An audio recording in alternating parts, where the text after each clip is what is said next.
Hello friends, welcome to my channel GDS Bishu. তোমরা জানো কালকে জানুয়ারি শিডিউল 1-এর ফার্স্ট লিস্ট 2025-এর কালকে বিকালে জারি হয়েছে।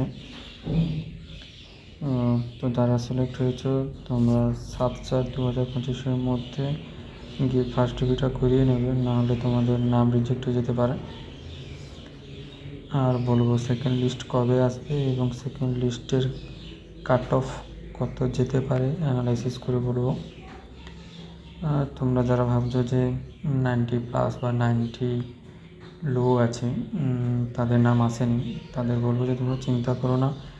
ফার্স্ট লিস্টে অনেক ফেক ক্যান্ডিডেট থাকে এবং এরা ভুলেই অ্যাপ্লাই করে দেয়, এরা সিলেকশান নেয় না।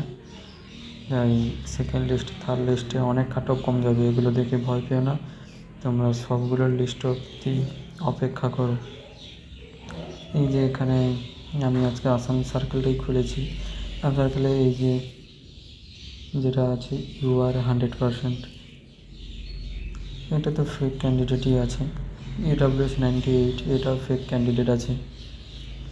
প্রায় ফেক ক্যান্ডিডেট, অনেক ফেক ক্যান্ডিডেট আছে, তোমরা খুঁজে খুঁজে দেখবে, অনেক ফেক ক্যান্ডিডেট পাবে। এগুলো নিয়ে চিন্তা করো না, কাট অফ অনেক কম যাবে। অনেক ফেক ক্যান্ডিডেট আছে। এবার চলো বলি যে কাট অফ কত যেতে পারে সেকেন্ড লিস্টে এবং সেকেন্ড লিস্ট কবে আসতে পারে। চলো ভিডিওটা শুরু করি। শিডিউল আসে আছে এপ্রিলের 7 তারিখ।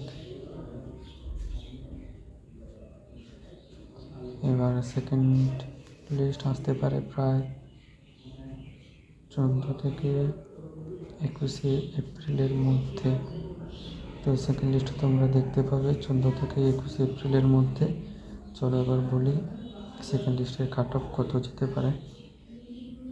তো ফার্স্ট লিস্টে UR এর হাই কাট অফ গেছে 100 এবং লো গেছে 95।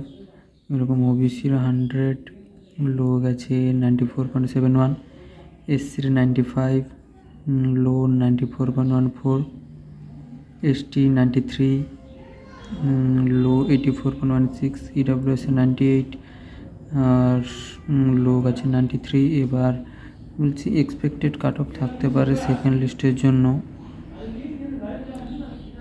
এটা এখানে সেকেন্ড লিস্ট কাট অফ হবে। এক্সপেক্টেড বলছি UR যেতে পারে 90+, আর OBCরও যাবে 90+, SCর যাবে প্রায়, SCরও যাবে 90+, এবং STর তো অনেক কাট অফ কম গেছে। আসামে 75+-এর এই দেখতে পাবে। আর EWS-এ তো 89+ দেখতে পাবে সেকেন্ড লিস্টে কাট অফ। এটাই ছিল অ্যানালাইসিস ভিডিও কাট অফের। এক্সপেক্ট করছি এই কাট অফটাই যেতে পারে। সেকেন্ড লিস্ট এলে তারপর দেখা যাবে কী হয়। চলো ভিডিওটা ছিল আজকের এই পর্যন্ত, দেখা হবে পরের ভিডিওতে। Thank you.